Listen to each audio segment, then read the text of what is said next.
하나님의 평화가 여러분과 함께 하기를 주의 이름으로 축복합니다. 오늘은 타작마당에서 이어진 하나님의 섭리라는 제목으로 말씀을 전하겠습니다. 우리는 지난주 맥주 감사주의를 지켰습니다. 보리 추수와 관련해 영감을 주는 성경이 룻기라고 말씀드렸습니다.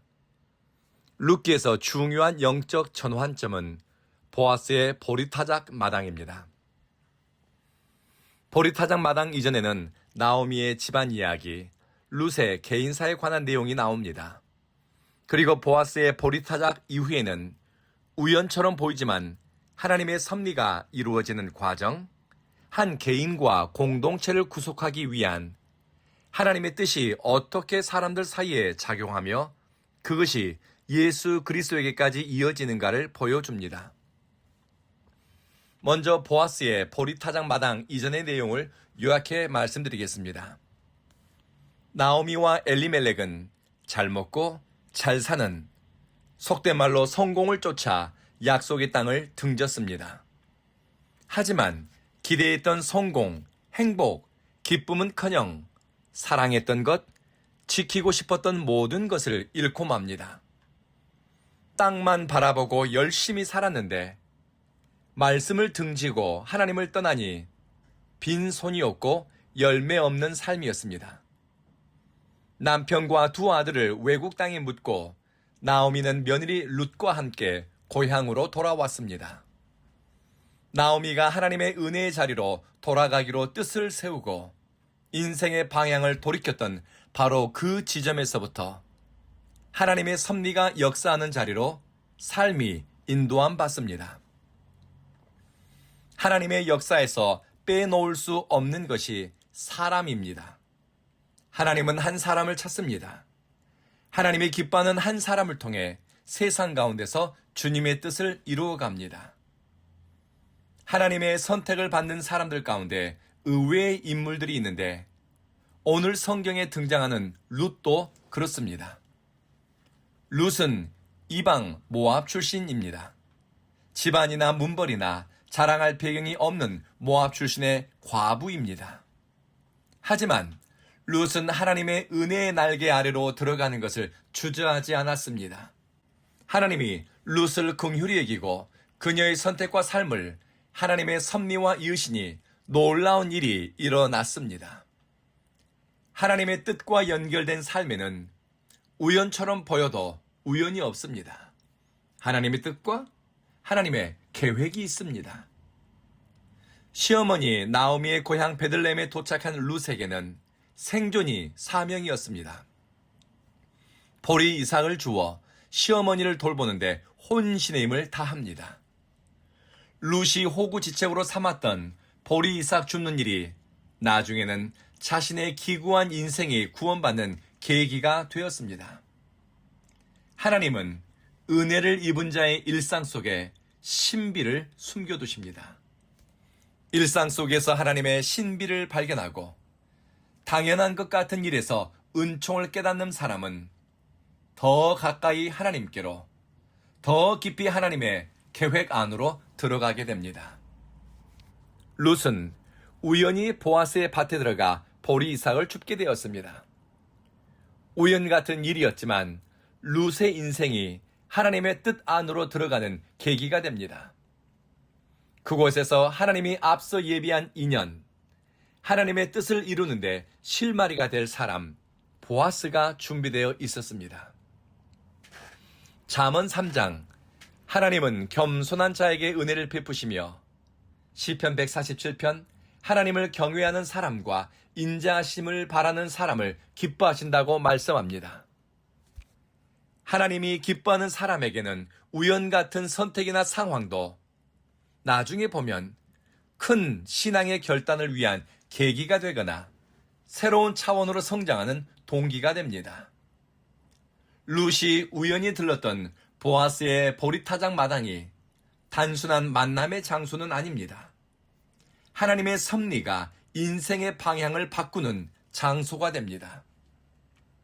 사람들은 보아스의 보리타작 마당을 룻이라는 젊은 과부가 부유한 사람을 만나 팔자를 고치게 된 장소로 생각할 수도 있습니다. 그런데 보아스의 보리타작 마당은 하나님의 뜻에 이끌린 룻과 하나님의 말씀을 따라간 보아스의 인연이 이어진 곳입니다. 두 사람의 만남을 통해 하나님의 뜻이 사람들 사이에 구체적으로 나타납니다. 이스라엘에는 고엘 제도라는 것이 있었습니다. 기업을 무르는 제도입니다. 이것은 친족의 잃어버린 땅을 되찾아 주거나 대를 이어주고 또 종된 신분에서 해방시켜 주도록 한 제도입니다. 룻의 집안은 대가 끊겼습니다. 시부모님이 가졌던 땅은 지금 다른 사람의 차지가 되었습니다. 룻과 그의 시어머니는 사회적으로 경제적으로 가장 취약계층인 과부였고 룻은 종교적, 문화적으로 배척당하는 이방 출신의 여인입니다. 인간적으로 보면 룻의 인생에 희망은 없습니다. 그 집안의 미래는 보이지 않습니다. 시어머니 나오미는 며느리 룻에게 고엘 제도에 대해 들려주었습니다. 보아스가 우리 집안의 기업을 물을 사람이다. 그래서 룻을 곱게 단장시켜 보아스의 보리타작 마당으로 들여보내 룻과 보아스의 만남을 주선합니다. 보리추수를 마치고 아마 잔치가 벌어졌겠지요. 룻은 보아스의 장막을 찾아가 보아스의 발치에 누웠습니다. 보아스는 룻이 누운 것을 발견하고 깜짝 놀라 누구냐고 묻습니다. 나는 당신의 여종 룻입니다. 당신의 옷자락을 펴서 당신의 여종을 덮어주십시오. 당신은 우리 집안의 기업을 물을 자입니다.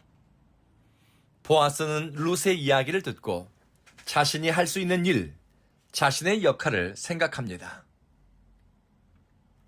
누군가의 기업을 물은다는 것은 금전적인 손해를 볼 수 있습니다. 내 이름이 아닌 다른 사람의 이름으로 대를 잇는 데는 많은 책임이 뒤따릅니다. 보아스는 룻을 향해 내 딸아, 하나님이 너에게 복 주시기를 원한다. 축복의 말을 전하며 안심시켰습니다. 성경에서 말하는 복이란 하나님과 약속의 관계에서 오는 복입니다. 하나님의 임재와 보호를 누리는 복입니다. 하나님께 인정받고 은혜를 따라 사는 복입니다. 사명을 깨닫고 하나님이 주신 능력으로 사명을 감당하는 것이 복입니다. 이 복을 받아보았고 누려보았으니 보아스는 입을 열 때마다 하나님의 복을 언급합니다. 보아스는 자신보다 법적으로 더 가까운 친족이 있다는 것을 알려주었습니다. 하지만 자기가 법적인 절차를 밟아서 문제를 해결하겠다고 약속합니다. 보아스는 젊은 여인을 보고 육신의 정욕을 쫓아 선택하지 않았습니다. 말씀의 기준보다 자신의 감정이나 상황을 앞세우지도 않았습니다. 보아스는 손해를 감수하면서 한 사람을, 한 가정을 회복시키고 살리는 길을 선택하기로 뜻을 세웠습니다. 보리타작 마당에서 보아스와 룻 사이에 나타난 것은 인간적인 사랑의 감정이 아닙니다. 책임입니다. 그래서 보아스는 룻에게 내가 책임지겠다라고 말을 전했습니다. 룻기는 연애소설이 아닙니다. 말씀에 대한 헌신, 사회적 관계에 대한 책임을 다루고 있습니다. 보아스의 마음의 움직임, 생각의 흐름이 하나님의 뜻과 분리되지 않았습니다. 보아스는 마음을 정해 결단하였고 하나님의 이끄심을 따라가니 말씀이 정한 절차를 무시하지 않았습니다. 보아스는 날이 밝자 책임을 다하기 위해 성문으로 나갔습니다. 장로들을 불러 모았습니다. 그리고 증인들을 세웁니다. 정한 절차와 법에 따라 자신이 기업을 물을 자로서 책임을 지겠다고 의사를 표명했습니다. 하나님의 뜻을 따라 사는 사람은 공동체의 질서를 존중하고 생각과 판단에 규모가 있습니다. 성경은 말씀합니다. 하나님은 무질서의 하나님이 아니요 오직 화평의 하나님이시다. 너희는 모든 일을 품위 있고 질서 있게 하라. 보아스는 감정보다 말씀에 따른 절차를 살폈고 조급함보다 명분을 지켰습니다. 보아스는 마을의 장로들과 백성들 앞에서 자신이 엘리멜렉, 기럨, 말론의 모든 소유를 샀음을 선포합니다. 즉, 그들이 잃어버린 땅에 대한 권리를 회복시켰고 그들의 끊긴 대를 자신이 책임지고 있겠다는 약속을 한 것입니다. 보아스는 룻을 아내로 맞이합니다. 모압 출신 과부였던 룻은 보아스와 재혼합니다. 룻은 임신하여 아들을 낳았고 아이의 이름을 오벳이라 불렀습니다. 사람들은 룻을 가리켜 아들 7보다 더 귀한 며느리라고 칭찬했습니다. 슬픔을 찬송으로 바꾸시는 하나님의 주권이 고난 많은 인생 가운데 나타나니 괴로움이 변하여 찬송이 되었습니다. 그리고 한숨이 변하여 노래가 되었습니다. 하나님의 뜻과 이어진 신앙, 그리고 하나님의 이끄심을 따라간 신앙의 선택과 응답은 하나님의 더 큰 구원 역사를 위한 마중물이 됩니다. 하나님은 단순히 룻 한 사람을 행복하기 위해 그녀를 섭리 안으로 부르신 것이 아닙니다. 하나님은 한 사람을 불러 한 가정을 회복시키기 원하셨습니다. 그리고 한 가정을 살려 한 민족을 준비하시고 마침내 예수 그리스도의 오시는 길을 준비하도록 하셨습니다. 룻기의 목적은 한 사람만의 해피엔딩이 아닙니다. 오벳이라는 아이가 나중에 이새를 낳고 이새는 다윗을 낳고 1000년이 지나 다윗의 후손으로 예수님이 태어나는 하나님의 더 큰 계획과 구속의 섭리를 보여주는 것이 룻기의 목적입니다. 사랑하는 성도 여러분, 하나님의 섭리는 유대 사회에서 가장 작은 자에 속했던 룻을 선택하셨습니다. 하나님의 뜻은 그녀를 통해 다윗의 가문을 일으켜 세우시고 더 나아가 1000년 후 예수 그리스도의 오심을 준비케 하셨습니다. 말씀을 마치겠습니다. 보리밭에서 우연히 시작된 만남 같았지만 하나님의 뜻이 있는 사건과 인연에는 우연이 없습니다. 하나님은 모압 출신 과부였던 룻을 향해 특별한 뜻과 섭리를 가지고 계셨습니다. 하나님의 은혜는 사람의 조건과 배경에 얽매이지 않습니다. 룻은 자신에게 열린 하나님의 은혜를 따라 갈 수 있는 기회를 붙잡았습니다. 하나님을 내 하나님으로 믿고 따르기로 응답했습니다. 하나님은 룻의 인생을 더 큰 섭리와 이어주셨습니다. 그리고 룻의 흔들리는 걸음, 미약한 걸음을 모압에서 베들레헴으로, 베들레헴에서 보아스의 보리밭으로, 보아스의 보리밭에서 보아스의 장막으로, 그리고 다윗의 조상으로, 궁극적으로는 예수 그리스도의 조상으로 그를 축복된 자리로 이끄셨습니다. 하나님의 은혜의 날개 아래로 들어가기를 구하고 원하는 사람을 향해 하나님은 품을 여십니다. 그리고 섭리 안으로 무너진 삶을 이끄시고 은혜로 그 삶을 다시 회복시킵니다. 약속의 땅을 등졌던 나옴이라도 하나님은 놓지 않습니다. 포기하지 않습니다. 실패한 흔적이 있지요. 말씀을 따라 살지 못했던 과거의 연약한 흔적이 있지요. 숨기고 싶은 삶의 모습이 있지요. 그러나 하나님의 섭리와 연결되면 이것들이 결코 은총을 가로막는 걸림돌이 되지 않습니다. 뜻을 돌이키고 몸을 돌이켜 하나님께로 향하는 사람을 위해 우리 하나님은 새 일을 준비하시고 새 길을 열어놓으십니다. 보아스는 어떻습니까? 늙음하게 경제적 부유함과 사람들의 존경을 받으며 무난하게 사는 것으로 인생이 끝날 줄 알았겠지요. 그러나 하나님의 말씀이 내 안에 들어오고 하나님의 말씀에 순종하기 위해 결단하고 책임지겠다고 나섰더니 하나님은 보아스를 높여 다윗의 조상이 되게 하셨습니다. 예수 그리스도의 조상으로 영광스럽게 기억되도록 하였습니다. 우리의 노년의 소망이, 소원이 무엇일까요? 경제적으로 여유함과 그리고 충분한 건강을 가지고 사람들과 무난한 관계 속에서 이렇게 살다 하나님께로 돌아가는 것일까요?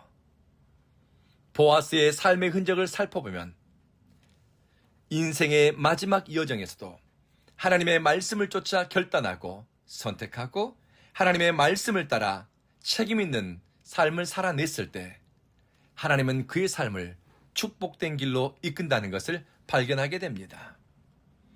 하나님의 뜻을 따라 움직이고 그리스도에게로 온전히 연결된 삶을 살아낸 사람에게는 남 부러울 것이 없는 삶을 살게 됩니다. 사랑하는 성도 여러분, 여러분을 향한 하나님 아버지의 위대한 뜻은 여러분의 현재와 미래가 예수 그리스도에게 이어져 살아가는 것입니다. 룻기의 결론은, 완성은 바로 보아스와 룻의 인연을 통하여 그 인연이 1000년 후 예수 그리스도에게까지 연결되는 것입니다.